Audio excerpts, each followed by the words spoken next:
You're listening to the Dibbly-Dobbly Podcast. Remember to like, share, comment, subscribe, and click the bell to make sure you get the latest episodes of the podcast. Be sure to like and share our Facebook page as well. Hi everyone, and welcome to the Dibbly-Dobbly Podcast.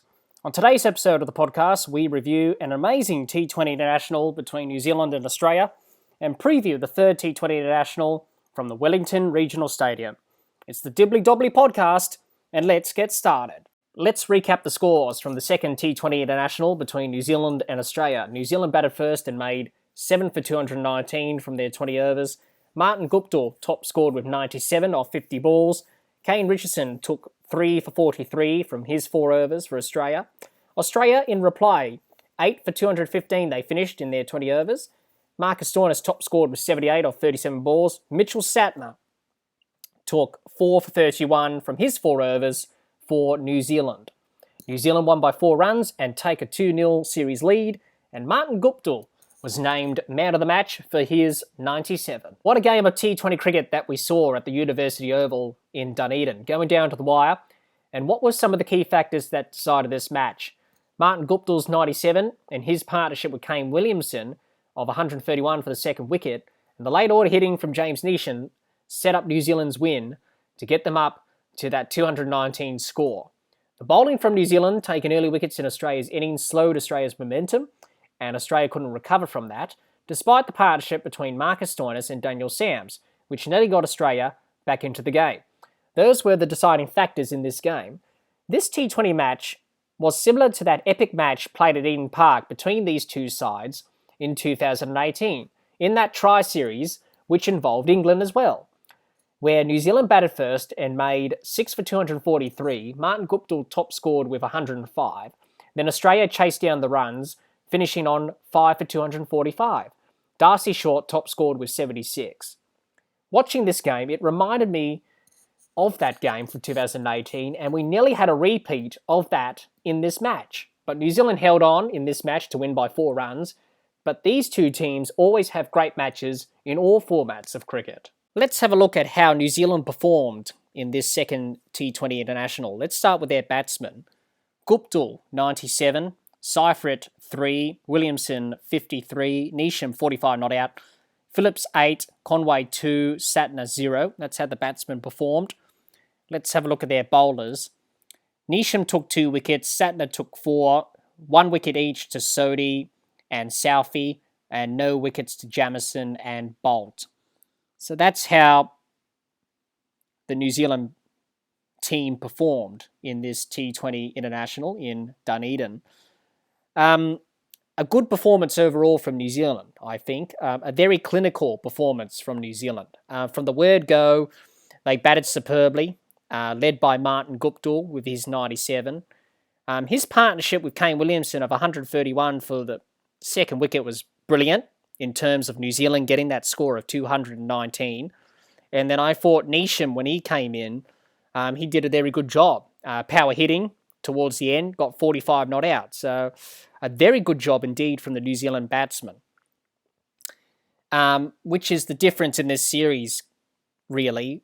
New Zealand are batting much better than Australia, and Australia have a lot of work to do. But whereas New Zealand, they are getting the job done with the bat day in, day out. And in the first 2 games, Guptill and now Conway as well have got high scores of 90, 99 and 97, respectively. And that's really important in a batting innings, really, in T20 cricket. You need someone in the top order to score a big score. And if you can do that, then everyone else can bat around him. And that sort of takes the pressure off that person and that batsman. And everyone else can play with freedom because someone's going at the top, he's going hard, and everyone else can play with freedom. And that's what New Zealand did in this innings in Dunedin because they knew Guptill was going off, so Williamson could play with freedom because he thought, right, if I get out here, it doesn't matter. Guptill's firing. We've got plenty of hitters to come. I can just play my natural game, and that's what he did.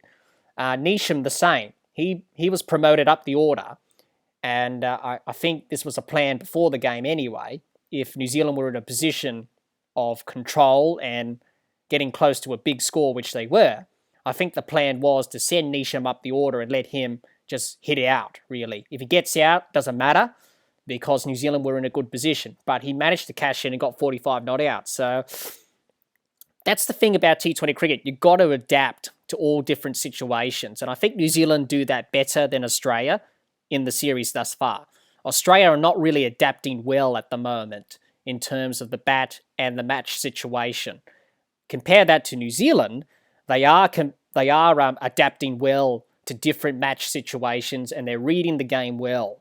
And for New Zealand, they read the game well in this second T20 in Dunedin. They said, right, we're going to promote Neesham up the order because, he's a power hitter, he can get us those runs, and, we can get a good score. And they did. So New Zealand read the game well, really, in their batting innings. So their batting was superb as always. I thought their fielding was good as well, again, from New Zealand. Brilliant fielding side. They caught everything, which was good. You got to take your chances in T20 cricket, and they took all of them, which is excellent. Their ground fielding was superb as well. Good stops on the boundaries and all that. So very good signs for New Zealand. Excuse me. I thought their bowling was good. Obviously, both sides found it a bit difficult bowling on this surface because if you got it slightly wrong, you're going to get punished for 6, and that's what happened on both sides. It could have been a lot, it could have been a lot less for New Zealand in terms of this result, really. They won by 4 runs in the end, and that's a little bit close for their liking. They got Australia 6 down for 113. And at that stage, you think, well, the game's pretty much over because they're 6 down for 113. But that's when Stoinis and Sams came to the crease, and New Zealand just took their foot off the gas, I thought, in that period. They started to miss their spots. They started to mis-execute. They didn't really hit their lines and lengths. They didn't really bowl to their fields because Stoinis and Sams were putting pressure on them. And really, New Zealand took their foot off the gas. So I thought they just let it slip there a bit, but they were lucky to get them out eventually. The partnership was 92 between those two. So Neesham came on and took those 2 wickets, and it really pretty much sealed the game for New Zealand. I thought Neesham did a brilliant job. That was the only over he bowled in the whole match. He didn't bowl any over up until the last over of the match. So to take 2 wickets for 10 in the last over is a pretty good job, especially under that sort of pressure when the game's getting close. That's an excellent job. And I thought he did it pretty well. He coped well under the pressure. And that's very important in T20 cricket. You've got to cope well under the pressure because it's a pressured game, cricket, as we all know. But you're going to be under pressure, especially in T20 cricket, and especially when you're bowling the last over of the match. And for Neesham, I thought he dealt with the pressure pretty well, and he knew his role, he knew his job. His job was to make sure he got a wicket or kept the runs down, and hopefully hope for the best. And that's what happened, and New Zealand won the game. So I think for New Zealand going forward, I think probably when you're in that situation again, probably don't take your foot off the gas. Keep it on, because you never know in T20 cricket. It only takes 1 good over or a couple of overs of good batting and 1 good partnership or 1 player scoring big, then the opposition are back into the game. So I think for New Zealand, it's just about keeping the foot on the gas, keeping the pressure on. And I think they'll definitely improve on that side of their game heading into the 3rd game in Wellington for the next game.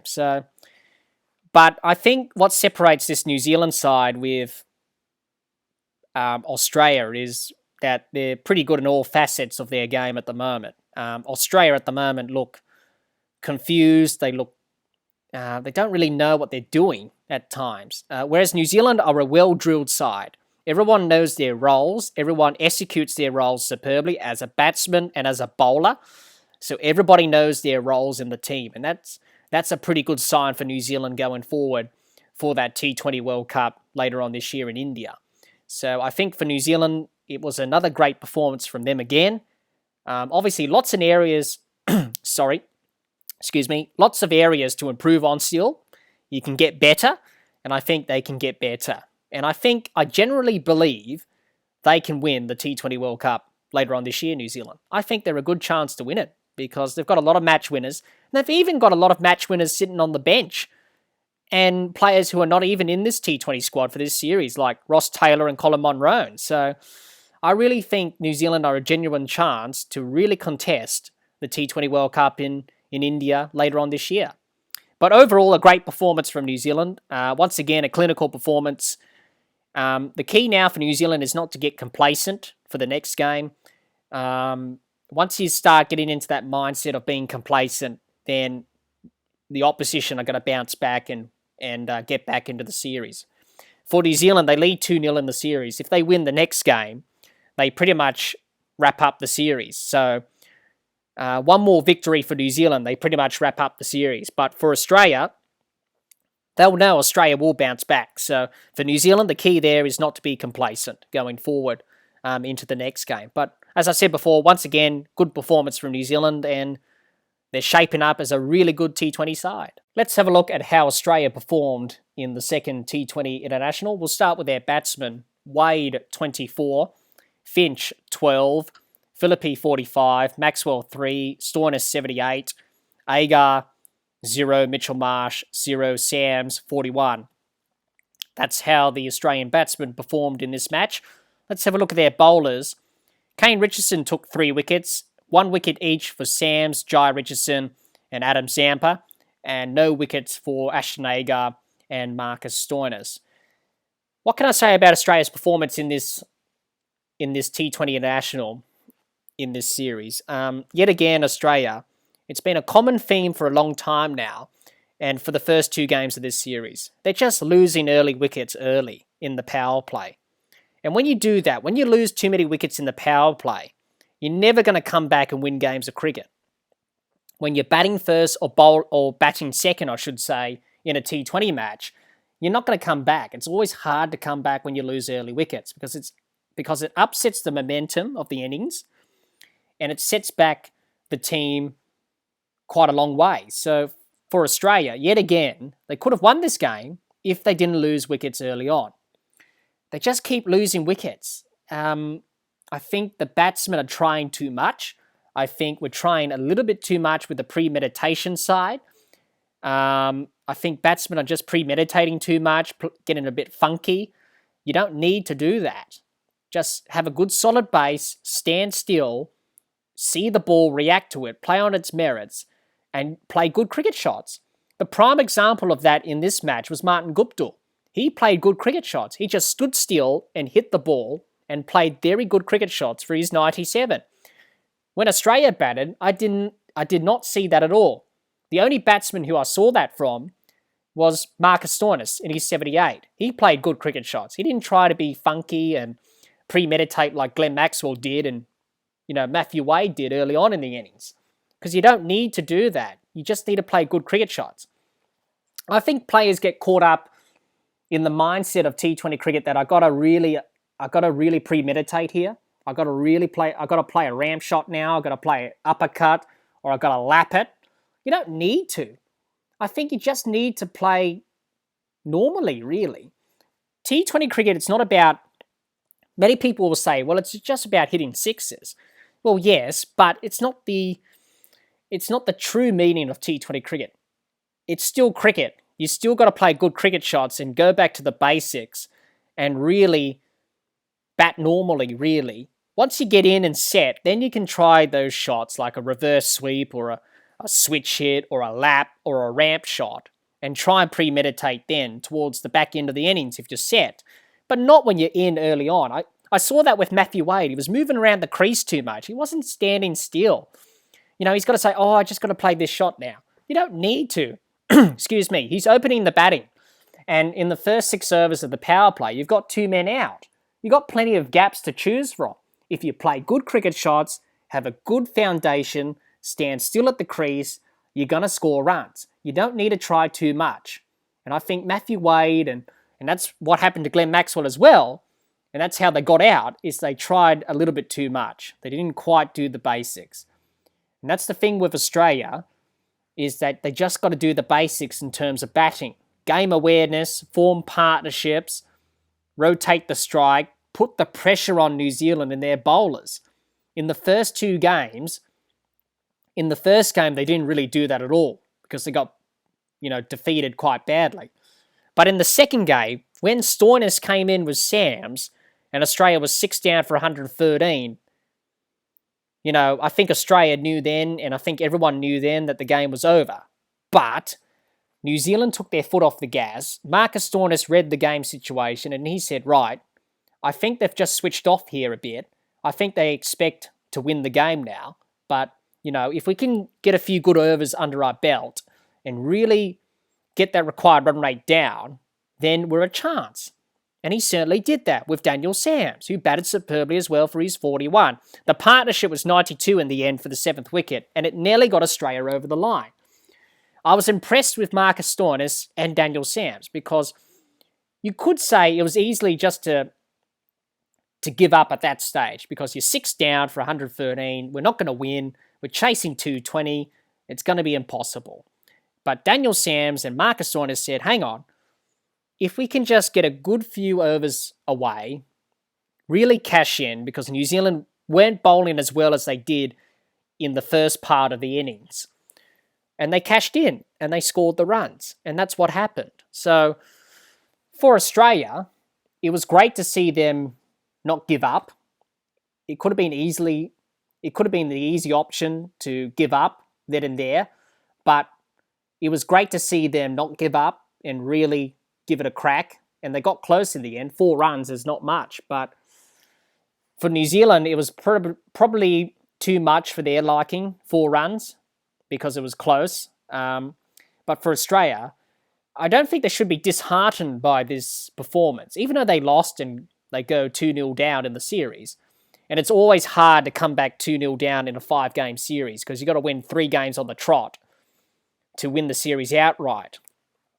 But I think for Australia, they'll take a lot of confidence out of this innings that if we can play like this in the next game and realise that we have so many match winners in our squad, we can win this series.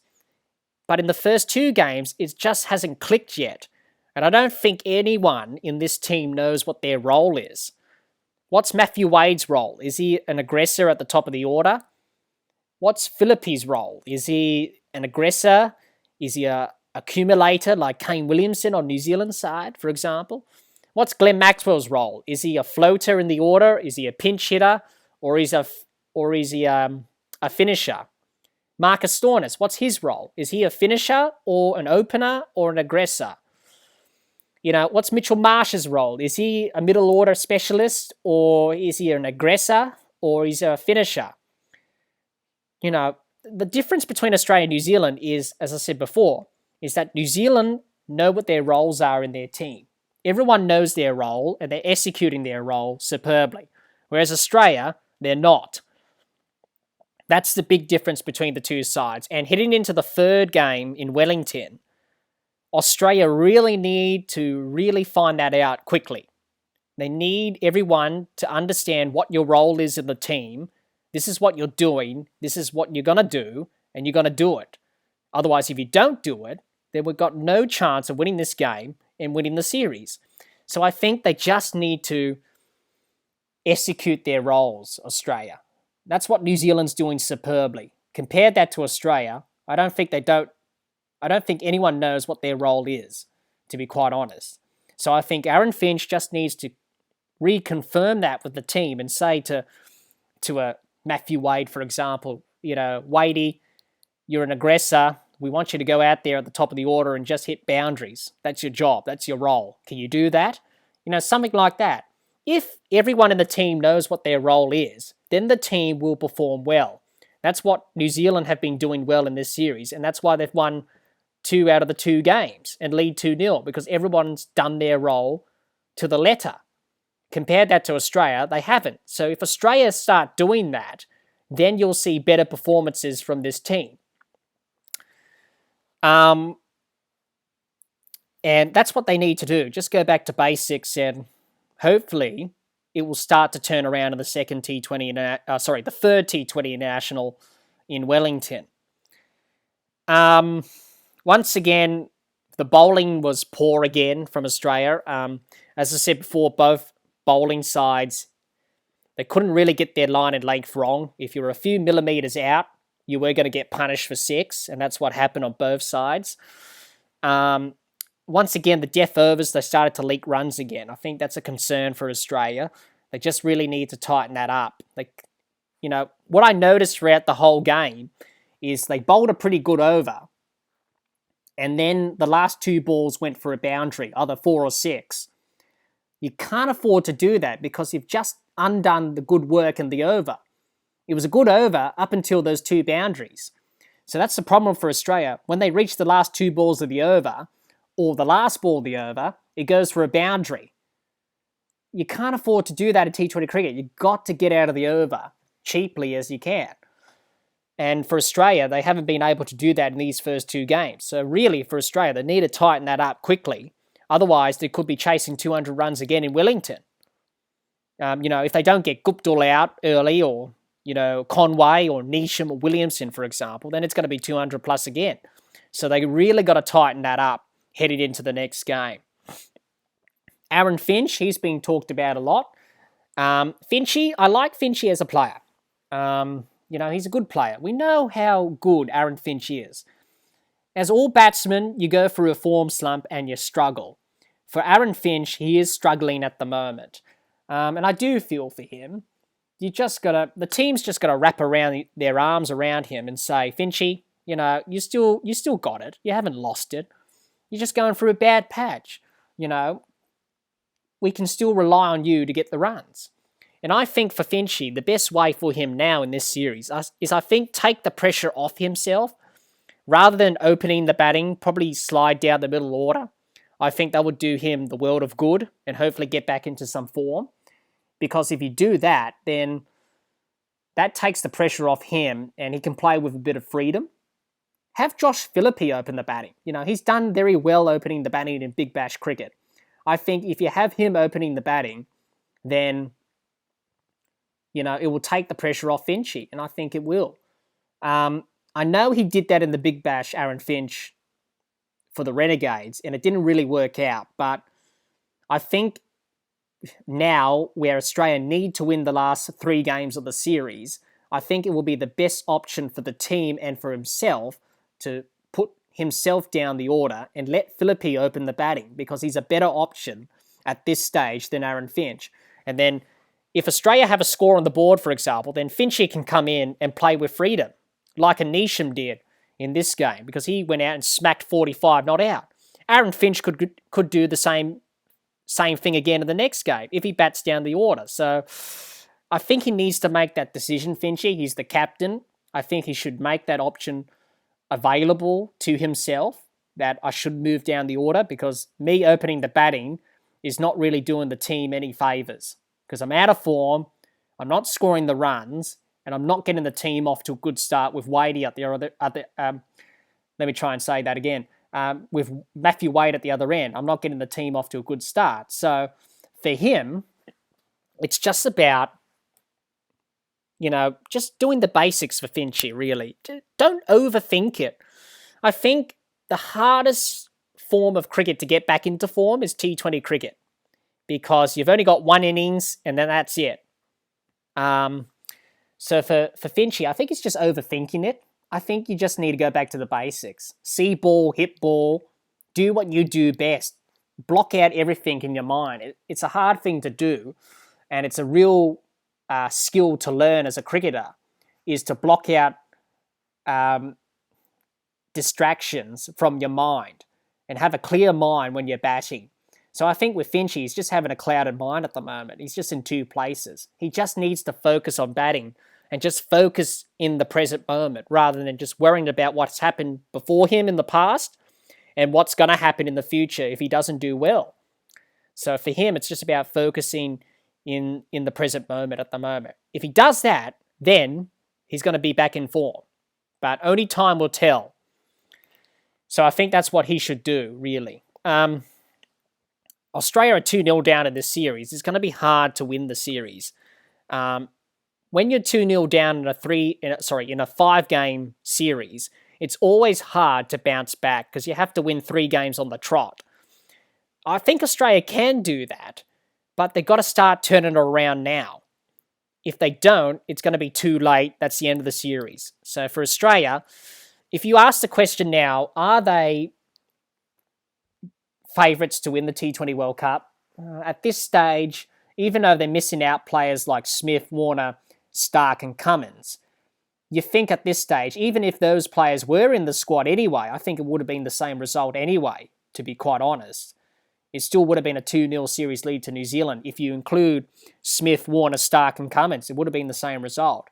But if you ask that question, I think at this stage, probably not, because there's a lot of work to do.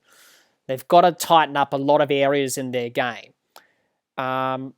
We got to remember that they are a good T20 side, Australia. They've got a lot of match winners in there, but at the moment it's just not firing. So for them, it's about going out there, playing with freedom and doing your best. And if they can do that, then they can win this series, I think. But it's going to be hard work up against this top-class New Zealand side who are generally favourites to win this T20 World Cup. And it's going to be very hard work for Australia to win this game and the series, I should say.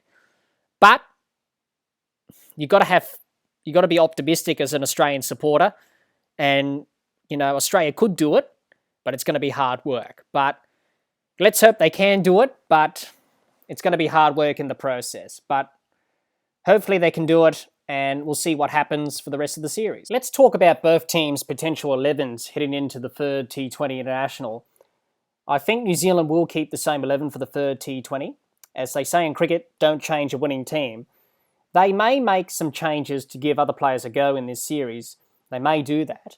But New Zealand will want to keep the same 11 to make sure that this side plays as much as they can with each other heading into that T20 World Cup. Also to keep that consistency and cohesion within the group. So the likely 11 could be Guptill, Seifert, Williamson, Conway, Phillips, Neesham, Santner, Jamieson, Southey, Sodhi and Bolt.